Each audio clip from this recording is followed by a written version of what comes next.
नमस्कार दोस्तों, मैं हूं संदीप शर्मा और आप देख रहे हैं हमारा चैनल भारत अब तक। अगर आप हमारे चैनल पर नए हैं तो कृपया करके सब्सक्राइब करें, लाइक करें, शेयर करें और कमेंट करना ना भूलें। कल 9 जून 2024 को भारत के प्रधानमंत्री के रूप में नरेंद्र मोदी जी ने शपथ ले ली। उनके कैबिनेट के अन्य मंत्रियों ने भी शपथ ली। टोटल 71 मंत्री और एक प्रधानमंत्री यानी कि 72 लोगों ने शपथ ग्रहण समारोह में हिस्सा लिया और अपनी सरकार का गठन किया। अब बात कर रहे हैं हम नरेंद्र मोदी के तीसरे कार्यकाल यानी कि 1962 के बाद में 62-63 वर्ष बाद एक ऐसा मौका है कि किसी प्रधानमंत्री ने लगातार 2 कार्यकाल पूरे किए हों 5-5 वर्ष के, और फिर तीसरे कार्यकाल के लिए उन्होंने शपथ ग्रहण लिया। यानी कि हिंदुस्तान के 2 प्रधानमंत्री, एक जवाहरलाल नेहरू और दूसरा है नरेंद्र मोदी, 2 प्रधानमंत्री है, यानी कि इतिहास रचा गया। अब बात करते हैं नरेंद्र मोदी के तीसरे कार्यकाल में क्या क्या काम करने पे उनका फोकस रहेगा। अभी बात कर रहे हैं 125 दिन का कार्यकाल जो उन्होंने तय किया है, कार्यक्रम उन्होंने तय किया है कि 100 दिन का एजेंडा होता है, लेकिन 25 दिन मैंने एक्स्ट्रा लिए हैं और 25 दिनों में हम और क्या क्या ऐड कर सकते हैं वो आपको हम बताएंगे। यानी कि प्रधानमंत्री का जो एजेंडा है, कोर एजेंडा है, वो भारत के प्रधानमंत्री क्या क्या उनमें एक्शन ले सकते हैं अपनी सरकार के बारे में, उसके बारे में हम बात करेंगे। सबसे पहले बात करेंगे वन नेशन वन इलेक्शन। 2024 के चुनाव के बाद, उससे पहले ये माहौल बनना शुरू हो गया था कि देश में एक साथ विधानसभा और लोकसभा के चुनाव होने चाहिए। चुनाव में बहुत सारा खर्चा होता है, बहुत सारे मेहनत करनी पड़ती है, पैसों का अपव्यय होता है, बहुत सारा काला धन इलेक्शनों में लगता है। इसके लिए सबसे महत्वपूर्ण जो प्रधानमंत्री नरेंद्र मोदी का कोर एजेंडा है वो वन नेशन वन इलेक्शन यानी कि 2029 का जो चुनाव है उसको कोशिश ये करेंगे कि कैसे भी करके एक साथ किया जाए। यह उनकी प्राथमिकता होगी। दूसरा होगा यूसीसी, यूनिफॉर्म सिविल कोड, यानी कि समान नागरिकता संहिता। बात करें, ये संविधान में भी हमारे लिखा हुआ है कि भारत के संविधान किसी भी व्यक्ति के धर्म, जात और समुदाय के हिसाब से भेदभाव नहीं करेगा, वो सबके लिए कानून एक होगा। लेकिन तत्कालीन प्रधानमंत्री जवाहरलाल नेहरू ने यह कहते हुए इस पर रोक लगा दी थी कि जब मुसलमान इस पर सहमत होंगे तब इसमें एक कोड ला दिया जाएगा। लेकिन उस समय 1956 की बात करें, देश में हिंदू विवाह अधिनियम 1956 यानी कि हिंदू कोड लागू कर दिया गया, लेकिन मुस्लिम कोड लागू नहीं किया गया था। उस समय भी आरएसएस के लोग और भारत के अनेक बुद्धिजीवी लोगों ने कहा था कि हिंदू कोड जिस तरह से लागू हो रहा है, यानी कि 1956 विवाह अधिनियम लागू हो रहा है, उसकी बजाय यूसीसी लागू कर दिया जाए, यानी यूनिफॉर्म सिविल कोड जो है सबके लिए एक कानून हो, हिंदू हो, मुस्लिम हो, जैन हो, सिख हो, धर्म हो। हिंदुस्तान के 2 राज्य हैं, एक राज्य गोवा है, दूसरा है उत्तराखंड, दोनों में यूसीसी लागू हो चुका है, बहुत पहले से गोवा में लागू है, सबके लिए एक जैसे कानून है। तीसरा जो महत्वपूर्ण है वो है मुस्लिम आरक्षण को खत्म करना। कुछ राज्य सरकारें संविधान में जो लिखा हुआ है कि धर्म के आधार पर किसी को भी आरक्षण नहीं दिया जाएगा, उसको साइड लाइन करके अपने वोट बैंक को हासिल करने के लिए मुस्लिम पक्ष को भी 4%, 5% आरक्षण की व्यवस्था उन्होंने की है। इसको खत्म करने के लिए प्रधानमंत्री मोदी अपने कैंपेन में कई बार बोल चुके हैं कि किसी को भी धर्म के आधार पर किसी को आरक्षण नहीं दिया जाएगा। ये संविधान की मूल प्रस्तावना के खिलाफ है। तो तीसरा जो काम है वो मुस्लिम आरक्षण खत्म करने का है। चौथा सबसे महत्वपूर्ण काम है प्लेसेज ऑफ वर्शिप एक्ट, यानी कि जो प्लेसेस हैं जहां पर जिस धर्म की पूजा पाठ हो रही है उसे में किसी प्रकार का कोई छेड़छाड़ नहीं होगी। यानी कि आप बात करें, सिर्फ राम मंदिर को इसमें बाहर रखा गया था, इसके अलावा कृष्ण जन्मभूमि को भी इसमें अंदर रखा गया था कि यहां पर मस्जिद है तो मस्जिद को तोड़ा नहीं जाएगा, क्योंकि ये मेरे हिसाब से मेरी जहां तक जानकारी है 1992 में ये लाया गया था कि भाई अब बार बार ये आप जो अभी ढांचा तोड़ा गया है, उस समय पीवी नरसिम्हा राव की सरकार थी, उस समय ये प्ले ऑफ वर्शिप एक्ट संविधान में लाया गया था। इसको खत्म करना प्रधानमंत्री नरेंद्र मोदी की चौथी वरीयता होगी। 5वां है दिल्ली में मास्टर प्लान। दिल्ली की हालत आप सबको पता है, दिल्ली शहर में इतने बुरे हालात है, बारिश के दिनों में यमुना का पानी बढ़ जाता है, बाढ़ की स्थिति हो जाती है, प्लेग हो जाता है, डेंगू हो जाता है, कभी कुछ कभी कुछ। बहुत सारे जो आप देख रहे हो वो सारी उनमें अव्यवस्थाएं हैं, ना पानी की व्यवस्था है ना। तो मास्टर प्लान के तहत इनको दोबारा से व्यवस्थित तरीके से काम किया जाएगा। छठा काम है वक्फ बोर्ड को खत्म कर सकते हैं, यानी कि मुस्लिम वक्फ बोर्ड जो है बहुत सारी जगह पर, जहां पर आप देखोगे वक्फ बोर्ड की बहुत सारी इंपोर्टेंट जगह पर उन्होंने रेलवे की जमीन पर उन्होंने कब्जा करके बैठे हुए हैं। वक्फ बोर्ड को खत्म करने का वो काम कर सकते हैं, संभावित कर सकते हैं।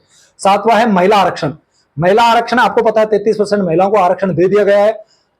देश की संसद में देश की संसद में, लोकसभा और राज्यसभा में पारित हो चुका है और ये 2029 के पहले ये लागू हो जाएगा। यानी कि आप देखेंगे 26 में परिसीमन हो सकता है, परिसीमन करवाएं उसके बाद में ये कर सकते हैं, महिला और आरक्षण को लागू कर सकते हैं। 8वां जो काम है आप देख रहे हैं कैंपेन में प्रधानमंत्री नरेंद्र मोदी ने कहा कि 70 वर्ष से ऊपर के बुजुर्ग जो हैं उनको भी मुफ्त इलाज 5 लाख रुपए तक का, जो आपको हम बताएं आयुष्मान कार्ड है, उनकी सुविधाएं वो दे सकते हैं, उनको एक्सटेंड कर सकते हैं इंश्योरेंस कंपनियों से बात करके कि बुजुर्गों को सबसे ज्यादा जरूरत होती है, क्योंकि कई बार ऐसा होता है कि बुजुर्ग जो है इनके काम करने वाला कोई नहीं होता, इनकी सेवा करने वाला कोई नहीं होता और ये अकेले रह जाते हैं, इनके पास पैसा की व्यवस्था नहीं होती, इनको भी ये व्यवस्था दी जाए। अगला काम जो है वो पेपर लीक है। आप देख रहे हो पेपर लीक का बहुत बड़ा मुद्दा है। अभी आप नीट का पेपर देखो, उस पर भी प्रश्न चिन्ह लग रहे हैं कि नीट का पेपर भी कहीं ना कहीं ये धांधली हुई है, 67 लोग टॉप कर गए, तो कहीं ना कहीं हो सकता है इसमें कोई प्रॉब्लम हो। तो नेशनल लेवल पे एक पेपर लीक जो है उस पर कानून, कठोर कानून बनाने का काम भी नरेंद्र मोदी कर सकते हैं। अगला काम है सीए आपका देखेंगे संसद में पास हो चुका है, लागू नहीं हुआ, इंप्लीमेंट नहीं हुआ है, लेकिन अब गृह मंत्री आपके अमित शाह पिछली सरकार के जो मंत्री थे उन्होंने कह चुके, स्पष्ट रूप से बार बार बोल चुके हैं कि हम पूरे देश में सीए लागू करेंगे। तो कहीं ना कहीं भारतीय जनता पार्टी का एक और एजेंडा है सीए यूसीसी, इनको भारतीय जनता पार्टी जरूर लागू करवाना चाहेगी। अगला है न्यू एजुकेशन पॉलिसी। आपको पता है न्यू एजुकेशन पॉलिसी का सारा फड़का तैयार हो गया है, जुलाई के बाद में ये लागू करने वाले थे, 2024 में लागू करने वाले थे। तो मुझे लग रहा है कि कर भी देंगे, कोई इसमें कोई ऑब्जेक्शन भी नहीं होगा, सभी लोग सहमत भी होंगे। न्यू एजुकेशन पॉलिसी के लिए ये जा सकते हैं और न्यू एजुकेशन पॉलिसी को सारे देश में लागू कर सकते हैं। अगला काम है जनगणना। जनगणना 2025 में मुझे लग रहा है हो सकती है जनगणना, और जनगणना के बाद में नई नीतियों का निर्धारण होगा। हालांकि सरकार के पास डेटा बहुत सारा इकट्ठा कर रखा है, चाहे वो कोरोना काल का हो या और आप डीबीटी जिसको बोलते हैं डायरेक्ट बेनिफिट जो दिया गया है, उनका डेटा उनके पास, आधार लिंक करवा लिया सबका, तो उनके पास डेटा है। लेकिन फिर भी जनसंख्या नियंत्रण, अगर जनगणना हो जाएगी, अगर जनगणना होती है तो सरकार के पास एक अच्छा डेटा उपलब्ध हो जाएगा और अच्छी स्कीमें और। अगला काम है परिसीमन। 2026 में लोकसभा और विधानसभा की सीटों का परिसीमन होने वाला है, यानी कि कहीं ना कहीं सीटें बढ़ने वाली। सीटें बढ़ने के लिए आपको हमने पहले बताया था 850 लोकसभा की सीटें हमें लग रहा है कि हो सकती हैं। बहुत सारे राज्यों में विधानसभा की सीटें भी बढ़ेंगी, लोकसभा की सीटें भी बढ़ेंगी, राजस्थान में भी सीटें बढ़ेंगी, कहीं ना कहीं सभी जगह सीटें बढ़ेंगी। ये परिसीमन वो करवा सकते हैं। अगला काम है लखपति दीदी, जो स्कीम इन्होंने लॉन्च की है कि हम पहले ड्रोन जो दिया गया था, ड्रोन के बाद में अभी लखपति दीदी के जो स्कीम निकाली है उसमें ये 3 करोड़ तक उनको लेके जा सकते हैं। अगला काम है रिफॉर्म पे काम करना, परफॉर्म पे ध्यान देना, यानी कि जो सरकार जो पिछला काम किया था उसकी परफॉर्मेंस को और अच्छा करना और अच्छे रिफॉर्म करना, देश में अच्छे कार्य करना, उनमें कैसे अच्छे इन्वेंशन कर सकते हैं, कैसे इनमें नए रिफॉर्म कर सकते हैं, वो सारी चीजों पर उनका ध्यान रहेगा। अगला काम जो होगा उनका स्किल का होगा, स्किल, स्कोप और स्पीड, तीनों पर काम होगा। यानी कि अच्छी स्किल, अच्छी क्वालिटी का काम होगा, रिफॉर्म होगा, स्कोप होगा और स्पीड होगी। यानी कि देश में जो काम हो रहा है वो टाइम पर, जो आपको टाइमलाइन दी गई है उसके हिसाब से हो। ये सारे काम हमने 17-18 आपको बताए।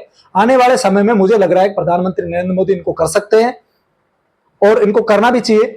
बहुत अच्छी स्कीम है, और भी बहुत सारी स्कीमें होंगी उनके पास, जो उन्होंने 125 दिन का जो अपना कार्यकाल उन्होंने तय किया है कि एक टाइम पीरियड गाइडलाइन अपने लिए जारी की है कि 125 दिन में हम क्या क्या करने वाले हैं। उनमें निश्चित रूप से और भी बहुत सारी चीजें होंगी, लेकिन मुझे ऐसा लगता है कि ये जो 18-20 चीजें जो मैंने आपको बताई, चाहे 1 नेशन 1 इलेक्शन हो, यूसीसी हो, रिफॉर्म का हो, आपका महिला आरक्षण का हो, वक्फ बोर्ड का हो, दिल्ली का मास्टर प्लान हो, प्लेसेज ऑफ वर्शिप का एक्ट हो, सीए हो, पेपर लीक का हो, न्यू एजुकेशन पॉलिसी का हो, जनगणना हो, परिसीमन हो, लखपति दीदी, और आप देख रहे हो पीएम सूर्य घर बिजली जिसको बोलते हैं, पीएम सूर्य घर मुफ्त बिजली योजना, मुफ्त सबको बिजली उपलब्ध हो, इसके लिए भी वो अपनी स्पीड बढ़ा सकते हैं और टारगेट सेट कर सकते हैं। ये सारे काम हमें ऐसा लगता है कि होने भी चाहिए और बहुत जल्दी होंगे। आप क्या सोचते हैं इस बारे में? आप अपने कमेंट करके जरूर बताइए। तब तक के लिए नमस्कार, जय हिंद।